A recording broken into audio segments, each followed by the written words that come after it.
Que signifie le mot kata? Pour beaucoup, il signifie moule. S'il signifie moule et stéréotype, alors c'est une très grosse erreur. Le mot kata signifie arc-en-ciel. Dans arc-en-ciel, on a les couleurs de base, et avec ces couleurs de base, on peut retrouver l'infini des couleurs. Le kata, c'est à peu près ça, c'est un arc-en-ciel vivant. En aucun cas un stéréotype incompréhensible et indéchiffrable. Kuzushi, signifiant déséquilibre. On peut y ajouter une seconde valeur, efficience, exploiter la faille ou le déséquilibre offert ou provoqué avec le minimum d'énergie. C'est la définition du judo. Le Jinokata, c'est 15 techniques où on va rechercher et on va mettre 15 fois le partenaire en déséquilibre et on va contrôler ce déséquilibre jusqu'à la rupture. Koshiki no Kata, cette fois-ci on aura 21 techniques et on va exploiter au contraire les 21 ruptures. Probablement à tort, on apprend d'entrer sur le jeune judoka kata des projections avant même d'avoir compris la rupture et le contrôle de la rupture. C'est ainsi, on a cette habitude, alors que la richesse est de bien comprendre ce qu'est une rupture et comment on l'exploite avant même d'être projeté. Shiai et kata, voilà deux choses qui sont intimement liées. L'un ne peut pas aller sans l'autre, ils sont tout à fait complémentaires, on ne peut pas les dissocier. Vouloir les dissocier et faire deux mondes à part, c'est peut-être se buter à comprendre l'essence du judo. Malheureusement, Jinokata et Koshiki no Kata, ce sont les katas qu'on apprend bien après d'autres katas dits fondamentaux, mais probablement que le déséquilibre, le placement demanderait à être, à mon sens, étudié bien avant que de projeter et se lancer dans des techniques hyper compliquées. Le Jinokata, c'est 15 types de ruptures, 15 types de mise en rupture, de côté, de face, sur l'arrière, en circonvolution, etc., dans lesquels on va essayer de mettre ce partenaire à la limite de la rupture à travers un certain nombre d'éléments, notamment le placement. Kuzushi, Tsukuri. Il y a également dans le Jinokata la conscience de nos appuis, les mettre au bon moment, dans le temps, et dans un endroit précis pour qu'il y ait un maximum d'efficience. Donc c'est aussi pour moi le parfait glisser des appuis Jinokata. C'est pas seulement la mise en rupture. La mise en rupture s'accompagne d'un grand nombre d'observables. Jinokata, c'est encore la mise en place des ancrages. Il y a différentes façons de les placer, les ancrages. Et ces façons sont aussi, font partie intégrante de la future projection quand elle viendra après le contrôle du déséquilibre de Uke. Et Jinokata reste encore un exercice respiratoire. La coordination des mouvements se fait avec la coordination de la respiration. Expulsion, impulsion. Comme tous les katas, chaque technique du Jinokata est un ensemble de rouages. Les rouages, chaque rouage d'une technique sont précis, chaque pas, chaque geste, chaque mouvement articulaire a un sens pour y donner un maximum d'efficacité, rien n'est au hasard. Donc la technique, ce n'est pas qu'une technique, c'est un ensemble de points, d'appui, d'ancrage et de position corporelle qu'il faut essayer de comprendre et de reproduire avec un maximum d'efficience. La lenteur du Jinokata n'est qu'apparence, car les 5 portées demandent beaucoup de cardio de la part de Uke et de Tori, beaucoup de tori pour contrôler cette masse qui monte et qui se met dans une position jusqu'à trouver l'efficience en tendant tous les organes du corps. De même, Uke est soumis à la même contrainte. Il doit tendre et trouver le point d'efficience maximum de façon à trouver les équilibres et les ruptures d'équilibre. Le contact plantaire à travers les déplacements est fondamental.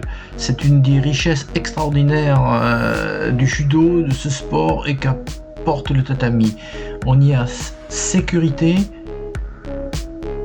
car la surface du tapis est sécurisante et on peut y exprimer entièrement le glisser des pieds sous toutes ses composantes. Ça, c'est quelque chose d'extraordinaire. Ce kata, dans l'un de ses observables, doit être continu et sans rupture. Les partenaires doivent être synchrones, continu, sans rupture, synchrone, en souplesse. Peu d'éléments que je cite, mais énormément de travail pour y arriver. Tout doit paraître simple, enveloppé, fluide, naturel. La première des erreurs qu'on y fait dans ce kata, c'est l'enveloppement des portées. Dans un shiai, l'enveloppement des portées, ça n'existe pas. Si vous donnez à votre adversaire la possibilité de vous envelopper, il va vous contrer. Donc, dans les portées, il doit y avoir une mise en rupture immédiate sans enveloppement. Ça, c'est un premier observable qui est souvent difficile à voir et peu respecté. La mise en rupture d'un porté, c'est quelque chose de complexe. C'est pas un partenaire qui est à plat sur le dos en toute sécurité. Non, il doit y avoir une mise en rupture comme en compétition. La mise en rupture, c'est ce qui va donner le hippon. Là, le hippon n'est pas provoqué, mais la mise en rupture, elle doit faire aucune équivoque de la part de celui qui n'y connaît rien. Si le profane a l'impression que Uke est tranquillement assis sur le dos, eh bien, c'est que la mise en rupture n'existe pas et le kata n'est pas compris. Sur cette vidéo, il n'y aura pas de mise en rupture puisque Tori a des genoux morts et en convalescence, et donc on n'insiste pas sur ces mises en rupture qui sont déjà tout un travail. 5 mises en rupture de portée qui doivent être significatives, et c'est un des plus beaux travaux probablement du Juno Kata. Nous y avons 6 mises en rupture avec soulèvement, et donc 9 mises en rupture avec les pieds en déséquilibre au sol. Et donc dans ce kata, un registre parfait, un éventail fondamental, un arc-en-ciel des kuzushi sous différentes formes. Donc ce kata devrait être un kata de base, un kata d'apprentissage de base, alors qu'il est classé dans les katas de haut niveau, ce qui est un petit peu dommage.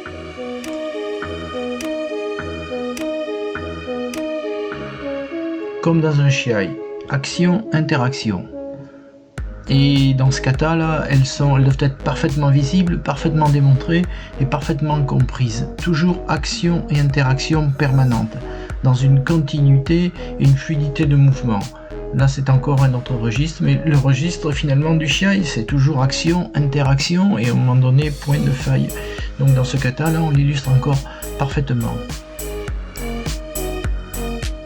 Contrairement au Nagi no Kata qui est un kata de projection, Juno Kata est un kata sans projection. Ça serait donc, avec logique, un des premiers katas à apprendre.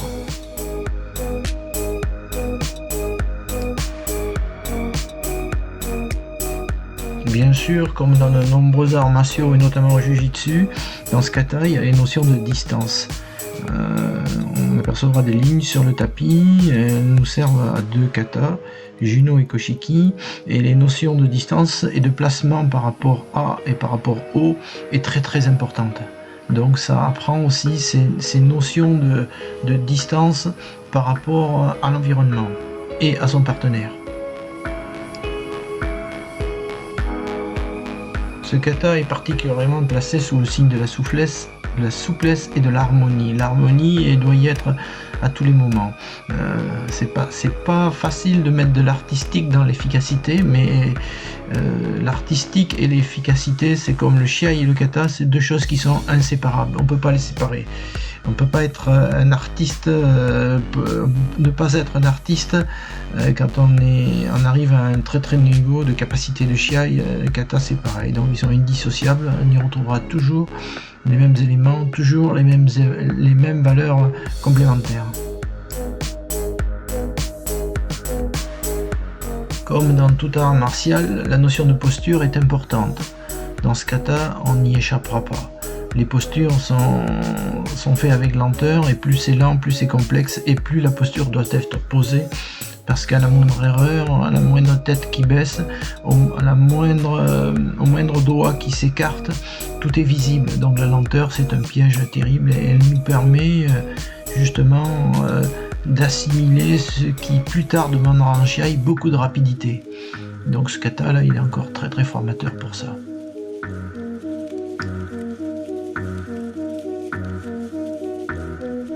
Comme dans les uchikomi ou le randori, pour acquérir le mouvement juste, le kata demande aussi cette même logique.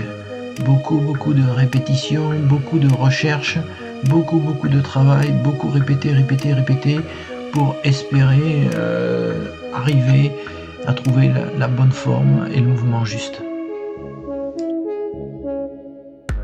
La recherche de la justesse est un travail sans fin. Elle est difficile à acquérir et se perd très vite. Donc maintenir la justesse, le propos philosophique aussi, le simple parler, les simples idées, ça demande un travail de l'esprit constant parce que tout s'envole. La remise en question est toujours permanente dans Shin-Gita et c'est permanent. Les trois valeurs sont permanentes, la remise en cause sont permanentes et donc dans ce kata c'est pareil.